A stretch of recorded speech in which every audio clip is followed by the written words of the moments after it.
자, 그러면 이번에는 신문에서 저희 경제면 살펴볼 시간인데요. 자, 소희 아나운서 어떤 내용 가져오셨을까요? 네, 오늘 제가 첫 번째로 가져온 소식은 대중관세 낮아질 것, 파월 해고 생각 안 해라는 제목의 기사입니다.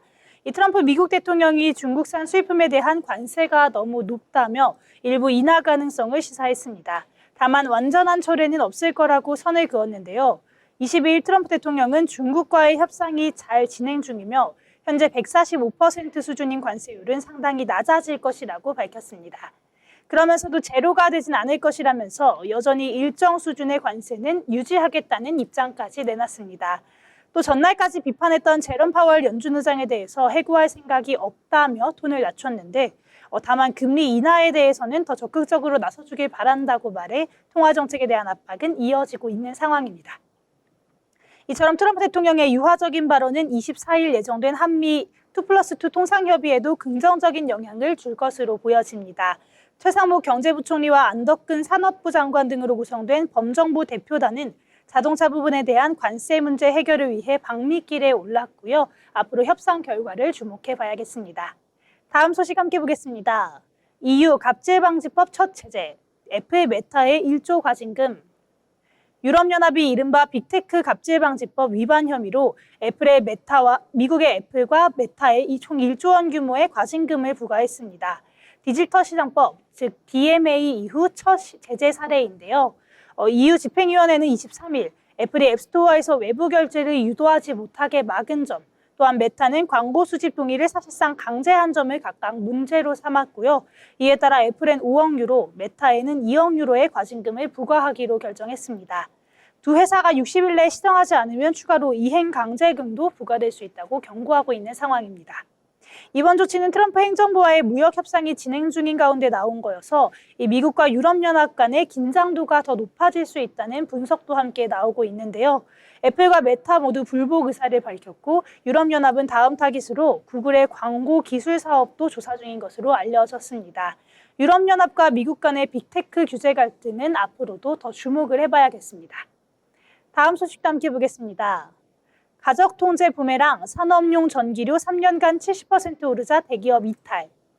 전기요금을 억눌러온 정부의 가격 통제가 결국에는 산업 현장에서 부메랑이 되고 있습니다. 지난 3년간 산업용 전기요금은 70% 가까이 인상이 됐고요. 부담을 느낀 대기업들이 한국전력을 떠나 전력시장인 직접 구매제로 발길을 돌리고 있는 상황입니다. 한전은 2022년부터 도매 가격보다 낮은 전기요금을 유지하면서 약 27조 원의 손실을 감당했는데요. 이를 버티지 못하고 지난해부터 산업용 전기요금만 4차례 인상했습니다. 이 여파로 일부 기업들이 전력거래소에서 전기를 직접 사는 직구제 활용에 나서고 있는데요. 이 제도는 전력 소비의 30%를 차지하는 대규모 사업자들에게만 열려 있어서 일반 가정과 중소기업과의 형평성 문제도 제기되고 있는 상황입니다. 전문가들은 정부가 전기요금을 유연하게 반영할 수 있는 구조 개편 없이 대기업 이탈을 허용한 데에 대해서 우려를 나타내고 있습니다. 남은 소비자들에 대한 요금 교차 보조 부담도 커질 전망입니다. 다음 소식도 함께 보겠습니다. 하나그룹 미 54조 군함 MRO 시장 공략 속도 높인다. 하나그룹이 미국 필리조선소에 대한 보안 인증, 즉 FCL 신청에 나섰습니다. 이는 미 해군 군함 건조와 정비 사업을 위한 필수 조건인데요. 기존엔 상선 중심의 운영 계획이었지만 트럼프 대통령의 방위 산업 확대 기조에 맞춰 군함 시장 진입을 서두르는 모습입니다. 필리조선소는 지금까지 상선 위주였지만 이번 인증 획득을 통해 미국 연안 운송용 선박뿐만 아니라 특수선 분야까지 사업을 확대하려고 노력하고 있고요. 여기에 더해서 하나는 미국 조선업체 오스탈 지분도 19.9%까지 늘릴 계획입니다. 오스탈은 이미 미 해군 군함을 건조하는 주요 기업으로 FCL 인증 조선소를 보유하고 있습니다. 미 해군 함정 건조 및 유지 보수 시장은 연간 54조 원 규모로 앞으로 30년간 총 364척의 함척을 건조할 예정입니다. 현지 기반을 갖춘 한화가 유리한 고지를 점할 수 있다는 분석이 함께 나오고 있습니다.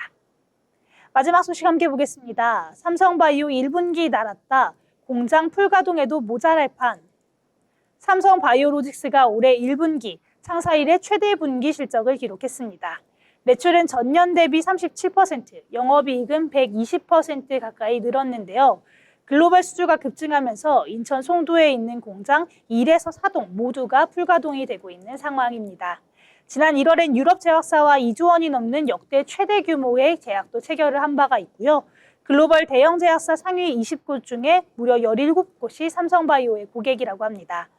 또한 생산 능력 역시 세계 1위를 유지하고 있고요. 이달 5공장을 완공하면서 총 78만 리터가 넘는 생산 규모를 확보했고, 또한 2032년까지 세계 공장을 추가로 지어서 초격차를 이어간다는 전략을 가지고 있습니다. 자회사인 삼성바이오의 에피스도 1분기 매출이 43% 증가하면서 순항 중인 상황이고요. 전방위 확장을 이어가는 삼성바이오 올해 연매출 5조 원 돌파도 무난할 전망으로 보여지고 있습니다. 오늘 제가 준비한 뉴스 브리핑은 여기까지입니다. 네, 여러 가지 뉴스들 알기 쉽게 정리를 해주셨습니다. 특히 개별 기업에 대한 소식들이 많이 담겨 있었는데요. 이 하나그룹 같은 경우에는 최근 들어서 여러 계열사들이 좋은 주가 흐름 나타나고 있습니다. 여러 가지 이슈가 있었는데 이게 다 개별적인 호재로 작용을 하는 것 같은데요.